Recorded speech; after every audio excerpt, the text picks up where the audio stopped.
Howdy folks, Mark Serbu, gun designer, gun nut. Behind me you can hear the laser engraver, and this is what that looks like.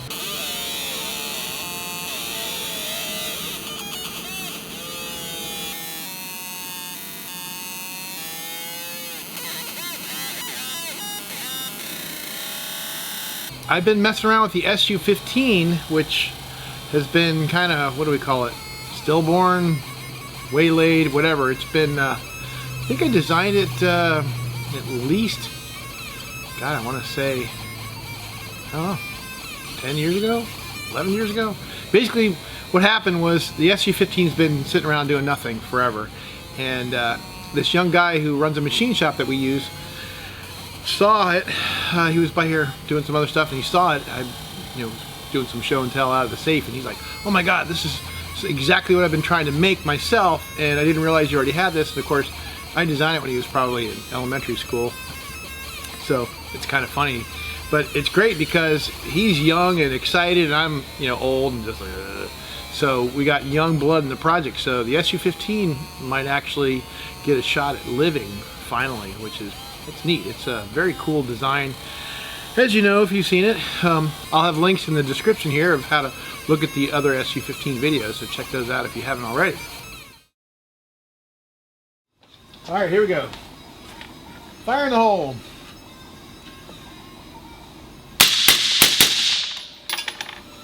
Alright, is that on video? Freaking better be. Yep. And of course, a proper test fire video requires high-speed video, so here you go. Now you probably noticed there's a lot of gas coming out of the ejection port, and that's due to the silencer. It's not a silencer, it's a suppressor, you guys.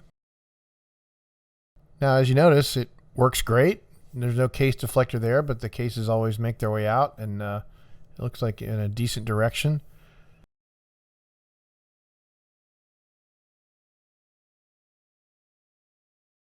I have yet to do a very detailed study of how this thing moves, the dynamics of it all. But it looks like it just kind of slams open and slams shut, and the cases go in a reasonable direction, except for this one.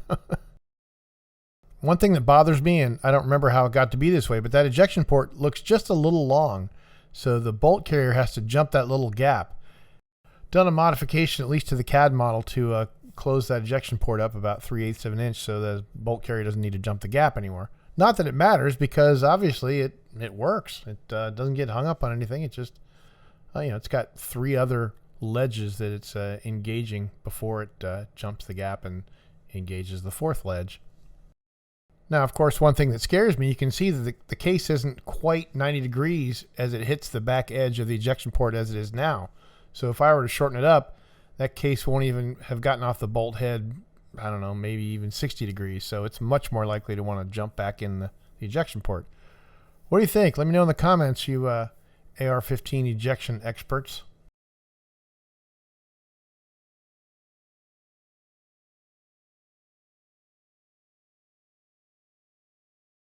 Now I'm going to risk putting this footage in here because the dynamics are interesting. You can see the bolt carrier comes to a complete stop, no bounce, before the hammer comes and drops on it again. But it's great. I mean, it functions beautifully in automatic mode.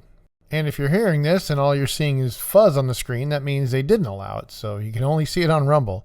And I'll include the link right here.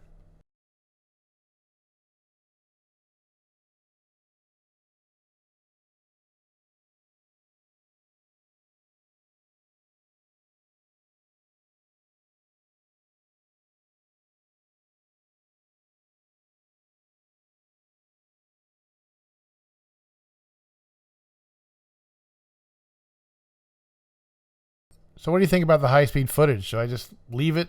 Don't talk over it? Don't put music, sound effects? Just let it sit there? I mean, I could watch this kind of stuff all day long. I don't know. What do you think? Let me know in the comments.